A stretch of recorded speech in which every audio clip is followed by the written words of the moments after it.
yeroo mandara marfame keessa turettidha Waaqayyo gaarummaa isaa na agarsiiseen. Lakka namni si'a tokko digiggiraatti waama digiggiraa fakkaatutti galee rakkata. Utuu birrii qabduun beelofta si'a tokko iddootti buddeen bitattu dhabdee baraabaa keessa. Utuma deemtu karaa sitti fakkaate yeroo sitti bitaachoo hin jiraata jireenya keessatti. Waama karaa ba'an jirre bitaan mirgaan kaabaan kibbaan dukkana yeroo fakkaatu jira. Daawit waan akkasii keessa gale mandara marfame. Mandara marfamaa keessa achi keessatti dha Waaqayyo gaarummaa isaa natti agarsiisedha. Kanaaf maqaan isaa haa eebbifamu erga jedhee booda anillee waan godhu wallaalee ani si arguurraas citeeran jedhee ture. Nama arguurraas Waaqayyoon arguurraas baqqaa citeeran Daawit. Maaliif yeroo rakkinni nama marsu waan deebi'ee bari'u fakkaatu, yeroo jibbi baay'atu, yeroo firri diina sitti ta'u, yeroo hixattee dhabdu, yeroo aggaamtee dhabdu, yeroo muka qabataa dhabdu, akka waan galaana yaaddoo keessa gadi buutetti yeroo miixattee keessaa ba'uu dadhabdu waan bari'u fakkaatu. Baqqaa dhumeera jedhe alquwaa jedhe anillee kan qociteera kan ko raawwateera jedheen ture. Ati garuu jedhe gaarummaa kennatti agarsiiste. Diinni namootaa inni guddaan haala jiru miti. Isa dhufee haala jiru exaggerate godhee namatti muudha malee. Haalli jiru badaa miti. Yeroo rakkinni sin akka galaanaatti sin liqimsuu barbaadu gurra keessan diinatti hin qabina. Gara Waaqayyoo ilaala. Maal akkasi marsee jiru hin beekon. Maaliin marfamtee jirtati? Oduu mandaraati, jibba namootaati, ari'annaadha, dhukkuba. Maaltu si marsee si yaaddeessaa achi keessaa sin baasadha Waaqayyo.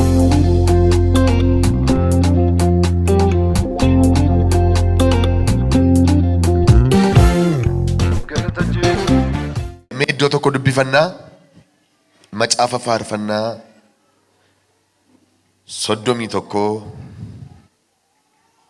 lakkoofsa 21 hanga 22 amma 24 dubbisaa lakkoofsa 21 kaasee akkas jedha. Yeroo ani mandara marfame keessa turetti Waaqayyo gaarummaa isaa isa dinqisiisaa na agarsiiseera. Kanaaf maqaan isaa haa eebbifamu. Yeroon eessa turetti mandara marfame. Dinqi kono. Si'a tokko diinni nama marsa. Rakkinni nama marsa. Hiyyummi nama marsa. Akka jawweetti afaan banee nama liqimsuudhaaf namni illee nama marsa. Akkana Daawit. Yeroon mandara marfame keessa turetti Waaqayyo gaarummaa isaa isa dinqisiisaa na agarsiiseera. Maal isaa na agarsiise? Mihiratuun ilaala Amaariኛው አራረሳ ila yeroon mandara marfame keessa turetti Waaqayyo gaarummaa isaa isa dinqisiisaa na agarsiiseera. Yeroo namni gaariin hin jirretti Waaqayyo gaarii naaf ta'e galanni isaaf haa ta'u. Yeroo hojii gaariin hin jirre keessa Waaqayyo gaarii naaf ta'e maqaan isaa bara baraan kabajamu. Bara gaariin hin jirre keessa Waaqayyo gaarii naa ta'e. Barichi gaarii miti, namni gaarii miti, bineensa namni. Miindaa gaariin hin jiru, hojii gaariin hin jiru, wanti dhaga'amu gaariin hin jiru, wanti ilaalamu gaariin hin jiru. Waama marfame keessatti Waaqayyo gaarummaa sana agarsiise. Ilaa yaa nama tokko ganama kana gaarummaa koo sitti agarsiisa dha Waaqayyo. Kappaa daddaa yaala doos. Gaarummaa Waaqayyo argitee baata. Jedhame gaarummaa Waaqayyo argeen baay'ina. Maal akkasi marsee jiru hin beekon. Maaliin marfamtee jirtati? Oduu mandaraati, jibba namootaati, ari'annaadha, dhukkuba. Maaltu si marsee si yaaddeessaa achi keessaa sin baasadha Waaqayyo. Kapiiloo harka dhufee butee nama baasuun argaan. Waan si marsee si yaaddeessaa jiru keessaa hin baata. Rakkina si marsee si yaaddeessaa jiru keessaa hin baata. Gaarummaa Waaqayyo lafa butee si baasu qaba. Nambaa jedhaan badame. Ila yeroo mandara marfame keessa turettidha Waaqayyo gaarummaa isaa na agarsiisedha. Lakka namni si'a tokko digiggiraatti waama digiggiraa fakkaatutti galee rakkata. Akkasii utuu birrii qabduun beelofta si'a tokko iddootti buddeen bitattu dhabdee baraabaa keessatti. Utuma deemtu karaa sitti fakkaate ila digiggiraa wayitti galtee yeroo sitti bitaachoo hin jiraata jireenya keessatti. Waama karaa ba'an jirre bitaan mirgaan kaabaan kibbaan dukkana yeroo fakkaatu jira. Daawit waan akkasii keessa gale mandara marfame. Mandara marfamaa keessa sheekatoo davaas achi keessatti dha Waaqayyo gaarummaa isaa natti agarsiisedha. Ilaayaa nama iyyummi si marsee jiru wanti hundinuu si marsee jiru maqaa abbaatti kan ilmaatti kan hafuura qulqulluutti gaarummaa Waaqayyo argii ba'i. waan si marsee jiru keessa harki Waaqayyoo butee si haa baasu. Hiyyuma si marsee jiru keessa harki Waaqayyoo butee si haa baasu.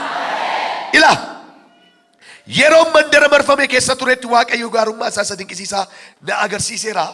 Kanaaf maqaan isaa haa eebbifamu erga jedhee booda anillee waan godhu wallaalee ani si arguurraas citeeran jedhee turedhe. Nama arguurraas Waaqayyoon arguurraas bakka citeeran Daawit. Maaliif yeroo rakkinni nama marsu waan deebi'ee bari'uun fakkaatu beektu. Yeroo jibbi baay'atu, yeroo firri diina sitti ta'u, yeroo hixattee dhabdu, yeroo aggaamtee dhabdu, yeroo muka qabataa dhabdu, akka waan galaana yaaddoo keessa gadi buutetti yeroo miixattee keessaa ba'uu dadhabdu waan bari'uun fakkaatu. Anillee Daawit kan koo kanumaan citee bakka. Kana booda nama sin argu Waaqayyoon sin argu gadi bu'uun koo nafu du'atte. Warra du'an bira dhaqee ciisuun koo nafu jedhe. Bakka dhumeera jedhe. Alquwaa jedhe. Anillee kan koo citeera kan koo raawwateera jedheen ture. Ati garuu jedhe gaarummaa kennatti agarsiiste. Yaa nama abdii kutattee dhufte ilaa waan jechuu barbaada gaarummaa koo sitti agarsiisadha Waaqayyo. Laphee kee rukutadhu anillee abdii kutadheen ture dhime. Kan koo citeera jedheen ture jedhin. Garuu edhime inni abdiinaaf kenne amanamaadha jedhin. Yaa namoota rakkinni sin marsee jiru itti fuftanii jiraattu sinii jedha Waaqayyo. Hinduutu itti fuftee jiraatta siin jedha Waaqayyo. Himbaddu itti fuftee jiraatta siin jedha Waaqayyo. Galaanni du'aa sin liqimsu siin jedha Waaqayyo. Namoota akka waan dhaa galaanaa beektu galaana keessa nama lixe waan qabatu dhabee akkas jedha ol baasee gan nama buusa galaan yeroo nama liqimsu fedhu. Si kolfiisiisa aacha mukni hin jiru waan qabatan hin jiru ol kaataa hin deebita utuma heduu si fuudhee sokka akka itti nama nyaata galaan. Namoota akka kanattidha miixatanii hin arga ba'uuf jedhanii dadhabanii hin arga harka dhufee isaan qabee butee baasuun arga. Maqaa Yesuusiin galaana rakkinaa keessaa ba'i. Galaana hiyyumaa keessaa ba'i. Harki Waaqayyoo qabee mandara rakkinaa keessaa si haa baasu. Mandara hiyyumaa keessaa si haa baasu. Itti kenni harka kee Waaqayyootti. Yaa Waaqayyo harka koo na qabee dhaame. Dabalii dubbadhu mee. Eenyu akka ta'e hin beeku malee Waaqayyo nama harka qabee ceesisu jiradha. Zaare tishaaggaraale. Arra nama ce'u tokko jira. Arra nama darbu tokko jira. Arra nama tarkaanfatu tokko jira. Isa si qabee keessaa si baasedha Waaqayyo. Ikatola baba riba baba shedias rikatias namni ba'u tokko si maana ta'u. Hanillee Daawit kan koo kanumaan cite kan koo kanumaan cite siinii sin argu fira koo sin argu jedheen ture jedhe. Garuu jedhe ati gaarummaa kennatti agarsiisedha. Bal'ifadhu harka kee waan si marsee keessaa si baasuuf harki Waaqayyo si dhufeera. Hiyyuma si marsee keessaa si baasuuf harki Waaqayyo si dhufeera.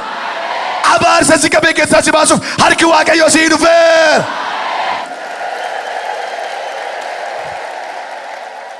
Garaana nyaata yeroon kana dubbisu maali?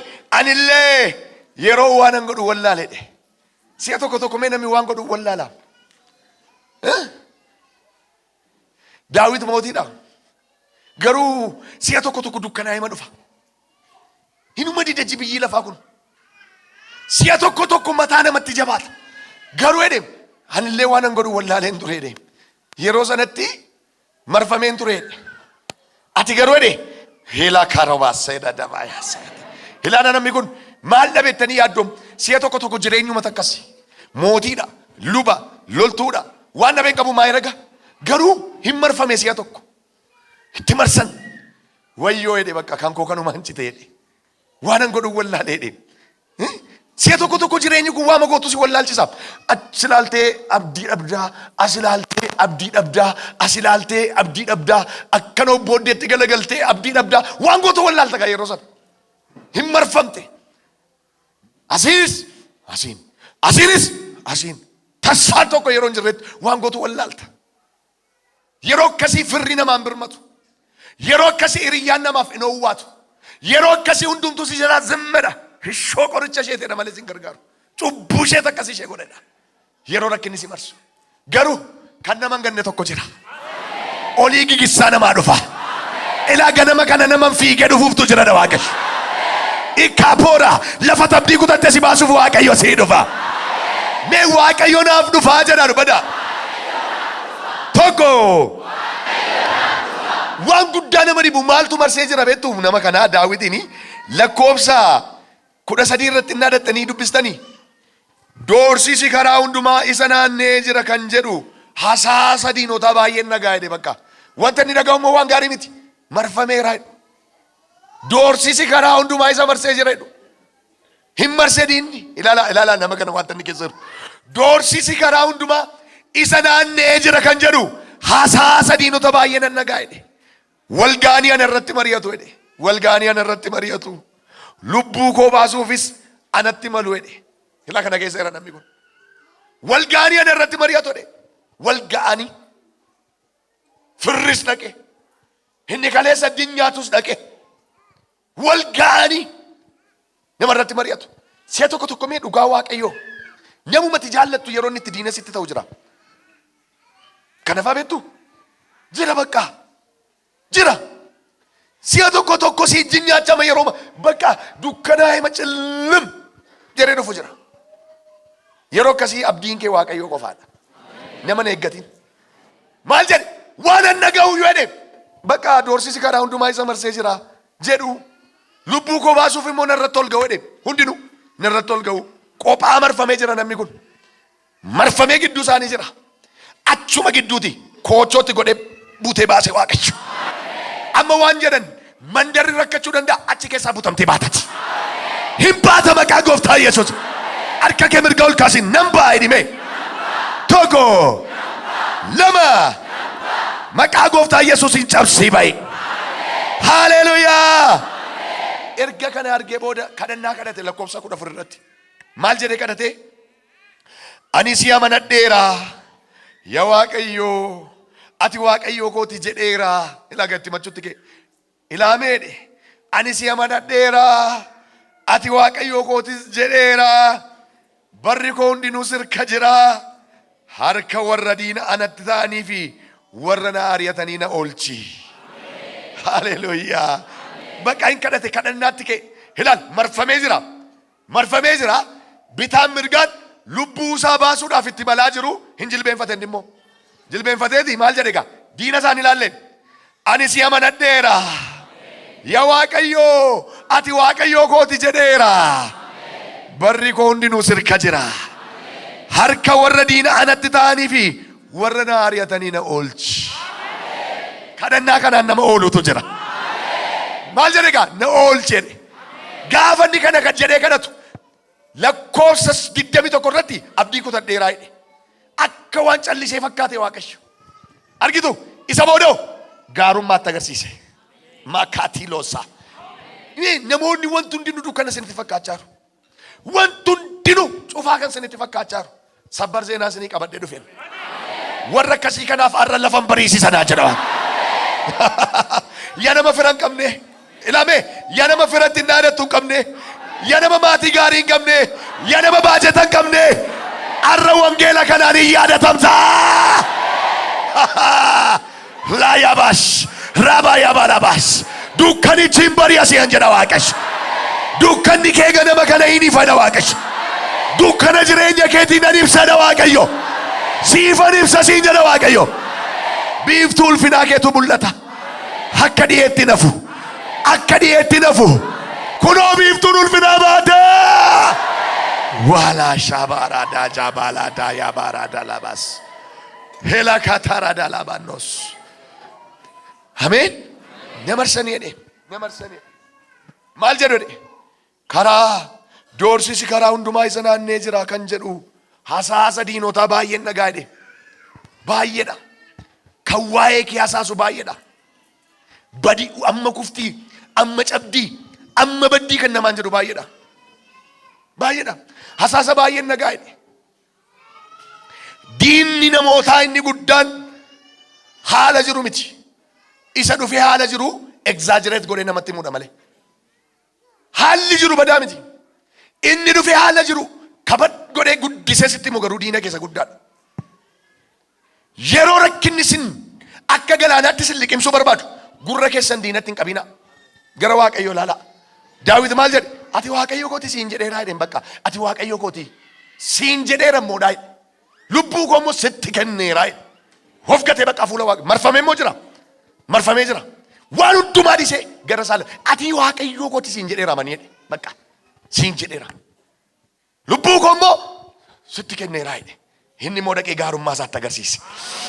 Yaa mana sekata diika ila waan jedhee darba yaa nama guyyaa irraa waaqayyo toof gattee dhufte gaarummaan sitti agarsiisa waaqayyo.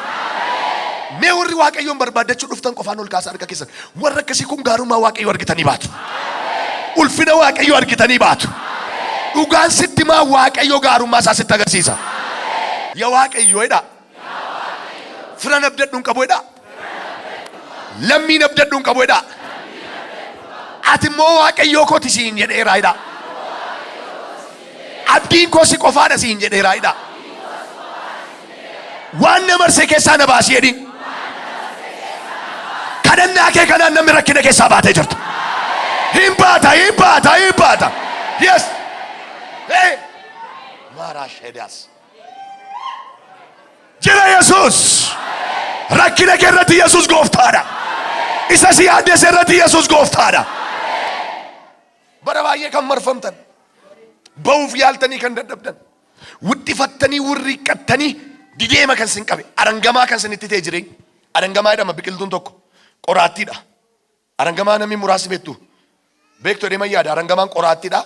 Yoo uffata kee asii qabe yoo tasirraa baaste as kee qaban mammoo yoo tasii baaste as kee qaban mammoo nama gadhiisu qabnaan yoo tasii baaste asii qaban mammoo yoo tasii baaste kaalsii kee qaban mammoo dugda kee qaban mammoo sin qabeen beeku arangamaan. Nama gadhiisu nama qabnaan yaa nama jireenya arangamaa sitti ta'e sirraan cireedha waaqessu. Arangamaa rakkinaa sirraa cireedha gooftaan. Ka'ii dhaabadhu cirii ofirraa cirii arangamaa si qabe cirii ofirraa ol jedhii dhaabadhu cirii iyyuma maqaa gooftaa Yesuusiin cirii ofirraa ciraa ofirraa makatii loo baarabdoos ciraa ofirraa rakkina wanta hin baatu siin jedhe isa si qabe sana isa si qabe hin darbitu siin jedhe cirii ofirraa. Ciri rakkinicha hin baata waan si marse keessaa baata rakkina si marse keessaa baata hiyyuma si marse keessaa baata hin baata arrarkaa baata akkuma kurupheen kiyyoo adamsituu jalaa baatu namni rakkina kee jalaa baatu jirta namni dhukkuba jalaa baatu jirta namni abaarsa jalaa baatu jirta namni afaan jawwee jalaa baatu jirta hin baata. Namni qarrifaa yeeyyii jalaa baatu jirta hin baata akkuma kurupheen kiyyoo adamsituu jalaa baatu namni oduu mandaraa jalaa baatu jirta namni oduu mandaraa jalaa baatu jirta hin baata. Asii bachi jedhi nan baa jedhime jedhi.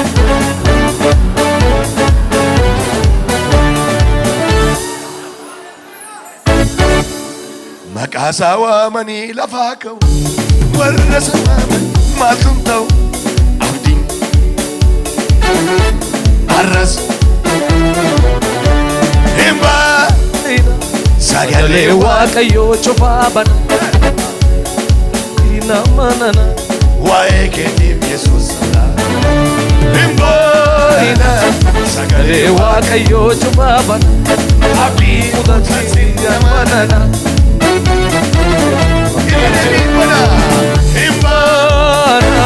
Sagalee waaqayyoo cufaa bana abdii kutatti namanana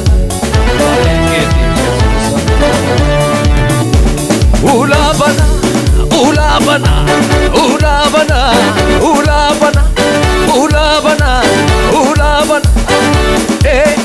riikoo yaaresse Yesuus dhaabbata gochabe kulantaa lakkaa'eeti tarkaanfachiise madaa darbee baay'ee gooftaa na irraanfachiise haasaa mararaadhaan garaa koo moogesse jaalala gubaadhaan onnee koo na mokse horaasee dabbisee dhibbiibee na baase ejji'ee lafeen koo colloome kan saa ta'ee adeemni dhabe waan an godhu. Goota caaloo jalaa jalinjeeno goota caalu jala jalinjeno bakkee onaa keessa na argee fagooti eenyuun na daangeessa jalan dheeraan kooti eenyuun na daangeessa jalan dheeraan kooti egaa araara isaati namni badee na boo namni badee na boo egaa jaalala isaati nabaarsiseem safoo nabaarsiseem safoo egaa araara isaati namni badee na boo namni badee na boo egaa jaalala isaati nabaarsiseem safoo nabaarsiseem safoo irraqa jaalalaati ofiitti naa qabe abdii koo haaresseem yesus dhaabbata koo cabe gulantaa lakkaa'eeti na tarkaanfachiise madaa darbee baay'ee gooftaa na irraanfachiise haasaa mararaadhaan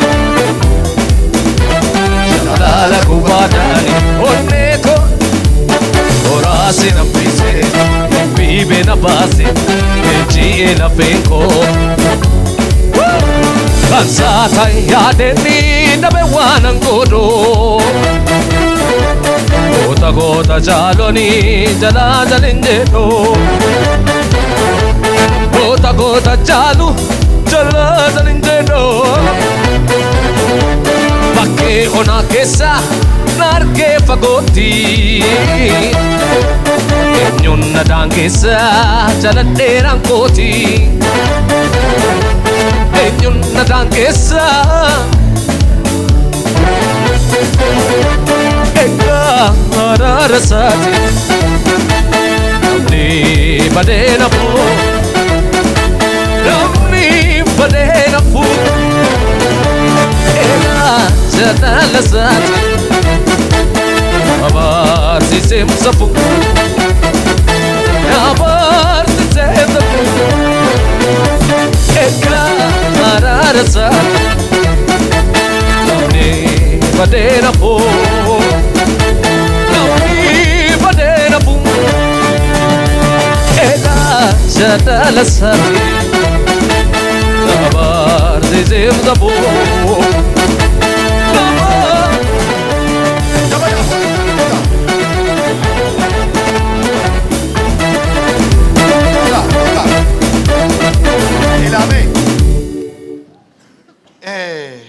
dhugaa waaqayyooti.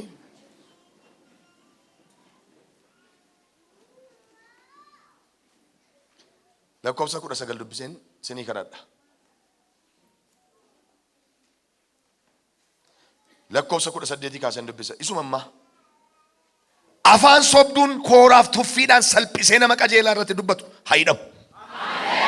akka nama barreeffameera akkasuma illee barreeffameera irra deebi'een dubbisa nan hidha maqaa Yesuusiin afaan ishee afaan sobduun kooraaf tuffiidhaan salphisee nama qajeelaa irratti dubbatu haa hidhamu. jala muree maqaa irra deebi'ee dubbisa afaan sobduun kooraaf tuffiidhaan salphisee nama qajeelaa irratti dubbatu haa hidhamu. afaan jallootaatti luugama kaa Waaqayyo afaan addeessitootaatti luugama kaa Waaqayyo afaan warra si jibbanitti luugama kaa'eera Waaqayyo jedhame narraa hidhameeradha. afaanni tuffiinnatti dubbatu edha hidhameeradha. sin tuffatan kana booda erga jedhee booda lakkoofsa 19 dubbiseen sinii kadhadha. wanti gaariin ati warra si sodaataniif keesse gaarummaan inni ati ilmaan namootaa duratti warra kooluu sitti galanitti agarsiiftee attan baay'eedha edema modeebe attan baay'eedha bakka dinqii dhedhe.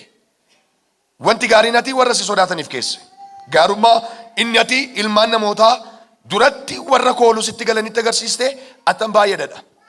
utuu Yihuudoota hin ta'in warri Yihuudoota ofiin jedhan dhufanii harka sitti kennu. utuu Yihuudoota hin ta'in nu Yihuudoota jedhee warra of tuulu Waaqayyo dabarsee sitti kennu. Namoota baay'ee dhufe kooluu galaa. Utuu Yihuudootan ta'in nu Yihuudoota warra ofii jedhan immoo gugguufaa lafa kana dhufu. Diinonni kee gugguufaa mana kee hin dhufu. Ulfan!